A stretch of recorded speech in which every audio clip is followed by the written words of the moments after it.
आज आपण प्रशांत डोंगरेंचं वेलकम आहे ना? वेलकम आहे. रिझल्ट पण मस्त आहे. ओके, चलो. शतायुषी फॅमिली मध्ये प्रशांत सर स्वागत आहे तुमचं. Thank you madam. Welcome welcome sir Shatayushi परिवारात. प्रशांत सर. Thank you everyone. प्रशांतचं नाव कुठून आहात, लिंक कुणाकडून मिळाली, का वाटलं आपण आपल्यावर काम करावं? मला लिंक दुर्वा मॅडमने दिली, दुर्वा वहिनीने दिली. मी कोल्हापूरमध्येच आहे. मी माझं प्रोफेशन जे आहे ते मी फार्मा फील्ड मध्ये एरिया मॅनेजर आहे. ऍक्च्युली माझं वेट जे होतं ते 89 किलोग्रॅम होतं. 11 डिसेंबरला मी दुर्वा वहिनींकडनं आपलं शतायुषी परिवारचं फ्युएल घेतलं आणि त्यापासून आजचं जे प्रोग्रेस आहे ते आजचे जे वेट आहे ते 80.45 आहे मॅडम. ओके, किती दिवसात?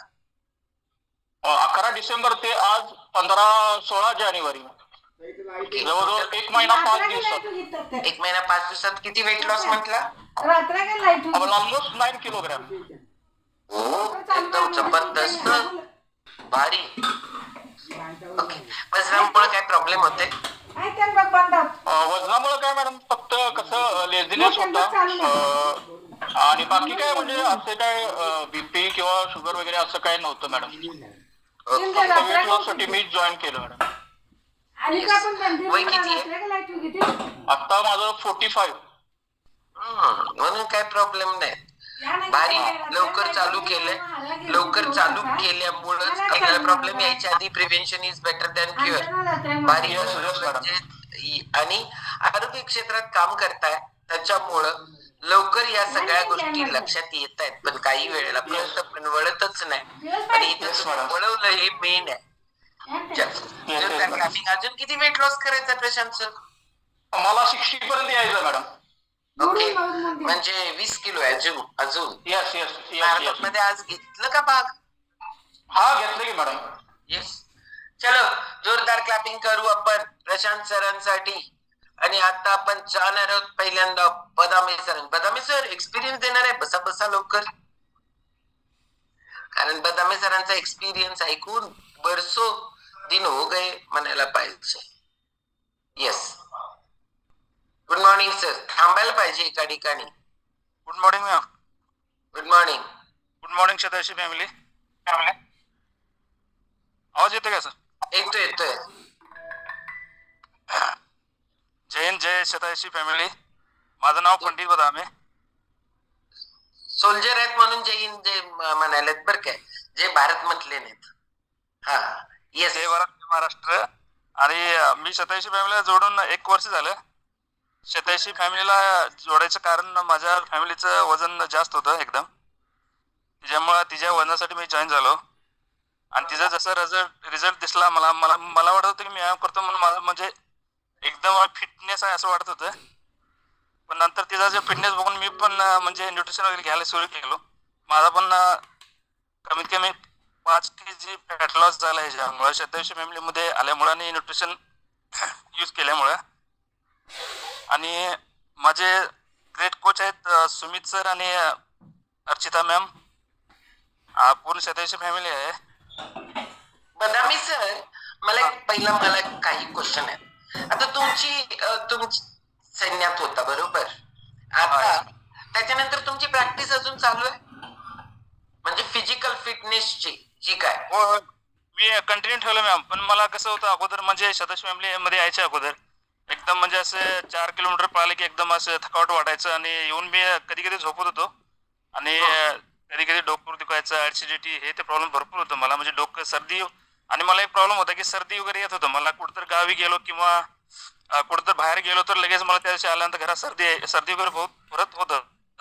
ज्यावेळी मी न्यूट्रिशन सुरू केलं आणि शतायुषी फॅमिलीमध्ये छान गायडन्स भेटले, त्याच्यानंतर आता मला वाटतं की मी 1 वर्ष झालं कुठल्या दवाखान्याला गेलो नाही सर्दीसाठी किंवा डोकेदुखीसाठी. कुठलाच काय हे नाही आहे. आम्ही कुठलंच माझी मुलं म्हणा किंवा माझी मिसेस म्हणा, माझे घरातले म्हणजे आता कमीत कमी अर्धा फॅमिली माझी यूज करतात न्यूट्रिशन वगैरे. परत माझे सिस्टर्स वगैरे आहेत ते पण यूज करतायत. पूर्ण अर्धा फॅमिली माझ्या शतायुष फॅमिलीमध्ये आता जोडलेलं आहे सध्या. आणि त्यांचं सगळ्यांचं एकदम छान आहे. आणि गायडन्स मेन म्हणजे गायडन्समुळे हा रिझल्ट आलेला आहे आमचा. कारण मी सेनेला असल्यामुळे असं वाटत होतं की यार नाही आहे, व्यायाम केले की सगळं होऊन जाते असं वाटत, पण नाही आहे. ते इथं आल्यावर कळाले व काय आहे, कसं कसं असते किंवा कुठल्या बद्दल आपण करू शकतो. येस, व्यायामाचा पण रोल असतो. 20% व्यायाम, 80% खाणं, ज्याच्यावर आपण ऐकायलाच लागलोय.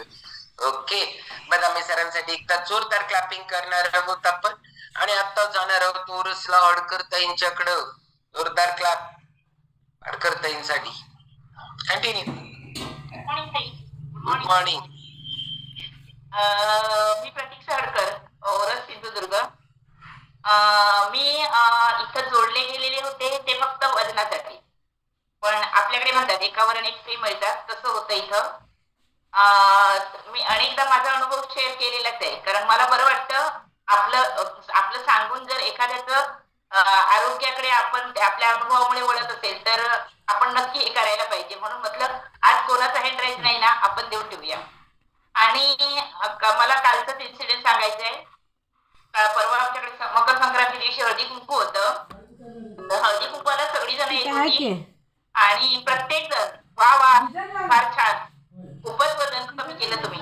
म्हटलं काही ताईंनी विचारलं काय, बोलत की योगा. मी फक्त त्यांना एवढंच सांगितलं 87 फॅमिली. कारण नुसतं न्यूट्रिशन आपल्या शरीरावर फक्त न्यूट्रिशन काम करत नाही, तर योग्य मार्गदर्शनाखाली जर आपण न्यूट्रिशन इंटेक केलं तर त्याचा काय रिझल्ट येतो हे मी उदाहरण आहे. कारण पूर्वी न्यूट्रिशन घेतलेलं होतं तर त्या न्यूट्रिशनचा मला रिझल्ट नाही आलेला.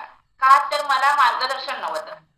मी त्यावेळी मला थोडा हेल्थ इश्यू यायला लागला आणि त्यावेळी मी त्यांना विचारलं तर त्यावेळी त्यांनी मला म्हणाले नाही असं काही होत नाही, तुम्हालाच का झालं असं विचारलेलं होतं, म्हटलेलं होतं.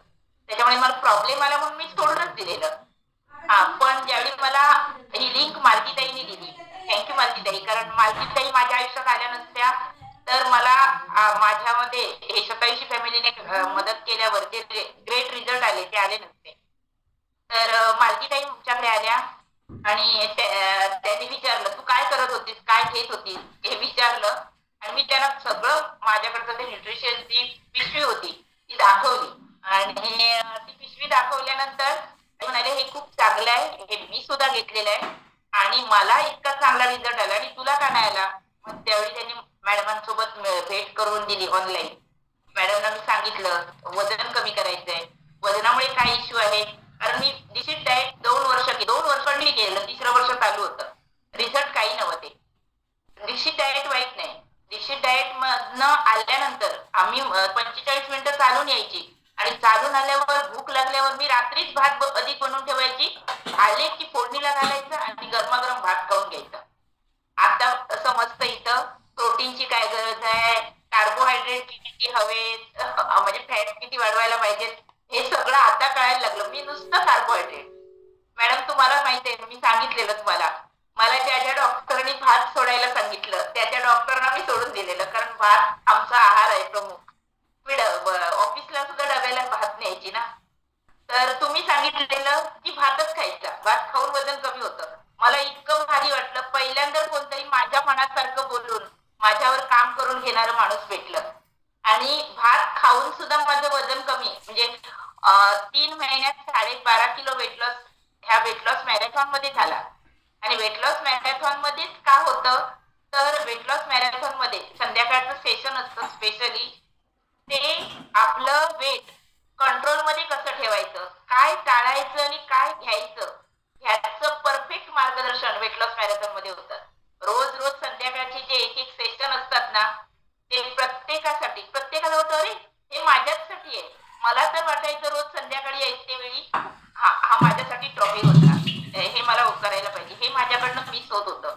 ह्याच्यामुळे म्हणजे वजन काट्यावर उभं राहते वेळी आदल्या दिवशीचा टॉपिक आठवायचा, मी हे काल केलंय ना माझं वजन कमीच होणार. मी पहिल्या मॅरेथॉन मध्ये madam leader of the day, leader of the lab मला मिळायचं ना त्यावेळी एवढं भारी वाटायचं. मालतीताई मला तो स्क्रीनशॉट काढून पाठवायचे ना त्यावेळी मी माझ्या फॅमिलीत पाठवायचे की बघा माझं असं कमी झालं. त्याच्यामुळे माझ्या फॅमिली पण इथं जोडली केली गेली. प्रत्येक जण सकस संतुलित आहाराकडे लक्ष देत आहे, घ्यायला लागलंय. शतायुषी फॅमिलीचं मार्गदर्शन आहे आणि आपली जी वेट लॉस मॅरेथॉनची जर्नी आहे ना ती अतिशय चांगली. ताट बदललं, ताट रंगीत अनेक रंगांनी सुसज्ज झालं. इतकं म्हणजे की त्याच्यामुळे आम्ही खाता खाता आमच्या घरातले बाकीच्यांचं पण ताट रंगायला सजायला लागलं. हे वेट लॉस मॅरेथॉनची जर्नी आहे. नाहीतर सॅलड मॅडम घेत होतो, अगदी लोणचं घ्यायचं ना. काल अनाहारामध्ये लोणचं ऐकलं. लोणचं तर मी पूर्वी पण घ्यायची नाही, आता तर ते समजायला लागलं का घ्यायचं नाही ते शरीराला किती त्रास होतो. लोणच्यासारखा मी सलाड खात होतो मॅडम. पण सलाड सुद्धा किती चांगलं असतं हे इथल्या रेसिपी आहेत ना, रेसिपीचा वर्ग किंवा आमचे काही कोच आहेत त्यांनी सलाडचे ते फोटो टाकल्यावर वाटतं हे ना हे खायलाच पाहिजे आणि असंच केलं पाहिजे. हे इतकं भारी वाटायला लागलं. त्याच्यामुळे सलाड पण जायला लागलं, ताटात सुंदर बदल पण झाला, आहारात पण बदल झाला. भात सुद्धा न सोडता भात कसा खायचा हा मला ह्या कॉलवर कळला. भातासोबत डाळ की डाळीसोबत भात हे मला इथं समजलं. म्हणून थँक्यू म्हणते. कारण इथं आपल्याला काहीच सोडायचं नाही. उलट मला मॅडमनी सांगितलं की भरपूर खाऊन पिऊन वजन कमी करायचंय. आणि मला वाटायचं खायचं कमी केल्याशिवाय माझं काय वजन कमी वाढायचं. आणि सारखं ना मॅडम मला पूर्वी खा खा वाटायचं. म्हणजे कसं व्हायचं, जेवले ना तरी काहीतरी मला कमी आहे. पण आता सकस संतुलित आहार सकाळीच घेतला ना की कोणत्या डब्याकडे बघावंच वाटायचं नाही. कारण योग्य तो आहार त्या डब्यातनं ह्या डब्यात जायला लागला, त्याचा इफेक्ट व्हायला लागला. नाहीतर जेवून झाल्यावर ना मी डबे शोधायचे कुठे गोड काय आहे काय. कारण नसलं तर मी नुसतं गुळ तरी खाऊन घ्यायची, पण गोड खायलाच पाहिजे हे माझं होतं. आणि त्याच्यामुळे वजन वाढत होतं. म्हणजे अनेक हे गोष्टी होत होत्या. माझं महत्वाचं रिझल्ट माझा दम्याचा आहे. माझं वजन कमी व्हायला लागलं. इथं मॅडमनी मला काही म्हणजे काय करायला पाहिजे, वमन करायचं ते शिकवलं. आणि त्याच्यामुळे कफ वगैरे कमी झाला, दम माझा कमी झाला. 2 वेळा इन्हेलर ओढायचे, 2 वेळाचा इन्हेलर थांबलेला आहे. सध्या माझ्याकडे इन्हेलर आहे पण मला ओढावा लागत नाही, सोबत ठेवते. सध्या मागे आम्ही ट्रिपला जाऊन आलो, अयोध्या गया वगैरे प्रयागराज. थंड वातावरणात जाऊन सुद्धा मॅडम पंप ओढावा लागला नाही. आणि आल्यावर सर्दी झाली थोडी, पण सर्दी झाली तरी मला डॉक्टरकडे जावं लागलं नाही, नॉर्मली बरी झाली. अँटीबायोटिक न घेता बरी झाली, हे सगळ्यात महत्वाचं. आणि दर महिन्याला मला एकदा डॉक्टरकडे जावं लागायचं, अँटीबायोटिक घ्यायची, रात्री झोप यायची नाही. 3-4 दिवस सगळं तो कफ सुकायचा, तो हे इन्हेलर फोडावा लागायचा. मशीन सुद्धा आम्ही घरी घेऊन ठेवलेलं, असं टाकायचं, हे लावून बसायचं, श्वास घेत बसायचं, एवढं करावं लागायचं. आता शतायुषी फॅमिलीला जोडून 2 वर्ष होऊन झाली कंप्लीट. वर्षभरात एकदा सुद्धा डॉक्टरकडे गेले नाहीये, कारण जायची वेळच आली नाही. कारण आपण योग्य आहार घ्यायला लागलो, योग्य विहार व्हायला लागला, सकाळी लवकर उठायला व्हायला लागलं. आणि आपला व्यायाम होतोय, योग्य खानपान होतंय. त्याच्यामुळे आजारी पडायचा प्रश्न येत नाही. कधी त्रास झाला तर भरपूर तेल घालायचं डोक्यावर आणि शांत लवकर झोपायचं. सकाळी उठायला वर्कआउटला आपण फ्रेश राहतो, याचा अनुभव घेतला जातो. Thank you Shatayushi family madam. पोलिओच्या पायामध्ये पण माझ्या अजून सांगायचं राहिलं, पोलिओच्या किती सांगू आणि किती नको असं होतं ह्या कॉलवर. पोलिओच्या पायामध्ये सुद्धा माझ्या जीव आलाय. हे म्हणजे मेडिकल फील्ड वाल्यांना आश्चर्य वाटतं, पण आपण आपल्यावर योग्य काम केलं. योग्य न्यूट्रिशनचा अभाव होता माझ्या शरीरात, तो इंटेक करायला लागले. योग्य योगा, योग्य मार्गदर्शन, त्याच्यामुळे आज पोलिओच्या पायाने सुद्धा आदर्श अवस्थेमध्ये आसनं होऊ शकतात मॅडम. थँक्यू. चलो जोरदार क्लॅपिंग करू आपण आडकरताईंसाठी. आणि आता आपण जाणार आहोत आपल्या टॉपिक कडे. आपला टॉपिक आणि तो पण महत्वाचा चालू झालाय, अनाहार. अनाहारामध्ये आपण काल बघितलं वनस्पती तूप, दुसरं उदाहरण बघितलं पॉलिश केलेले तांदूळ, तिसरं आपण बघितलं पापड, लोणची. आता या पापडामध्ये काल आपण लोणची बघत होतो पण त्याच्यामध्ये प्रिझर्वेटिव्ह म्हणून ज्यादा साखर, ज्यादा तेल, ज्यादा मीठ या सगळ्या गोष्टी वापरल्या जातात. त्याचबरोबर पापडामध्ये पापड खार, बेन्झोइक ऍसिड वापरलं जातं. हे प्रमाणापेक्षा जास्त वापरलं जातं. आजकालचे पापड जर तुम्ही खाऊन बघितलं, सुमित सर ऑल म्यूट टाका. यस, नाहीतर हे मध्ये मध्ये मध्ये मध्ये हिरवे ताई बंद करा.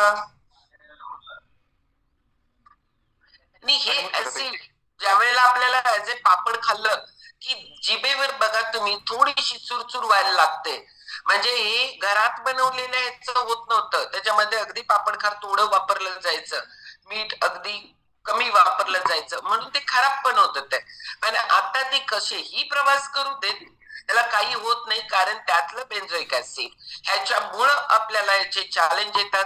जसं आता अडकरताई सांगितलं, जे खायला पाहिजे ते लोणच्या प्रमाणे खातो, आणि जे आपण लोणची जेवढ्या प्रमाणात खायला पाहिजे ते भाजी प्रमाणे खातो. या दोन गोष्टींवर आपण लक्ष दिलं, कुठलीही गोष्ट वाईट नाहीये, फक्त ती प्रमाणशीर पाहिजे. त्याच्यानंतरचं उदाहरण आहे अनाहाराचं, ते म्हणजे साखर. आता साखर का गुळ? गुळ चांगला, पण कुठला गुळ?